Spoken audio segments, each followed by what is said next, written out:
প্রথম যেদিন থেকে আমি প্রচারে বেরিয়েছি আমার সাংসদ অভিষেক বন্দ্যোপাধ্যায় এবং মমতা বন্দ্যোপাধ্যায়ের যে উন্নয়ন, সেই উন্নয়নের জন্য মগরাহাটবাসী মানে রাস্তায় নেমে এসে আশীর্বাদ দোয়া করেছেন। আজকেরও সেই একই রকমই সিচুয়েশন, যে আমরা যখন এই র্যালিতে বেরিয়েছি সাধারণ মানুষ রাস্তার দুদিকে দাঁড়িয়ে দোয়া এবং আশীর্বাদ করছে।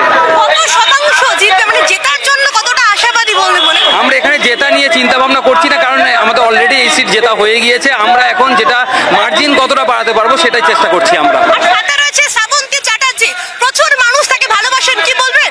আজকে আমার সমর্থনে এসছে, সেই জন্য থ্যাংক ইউ জানাই।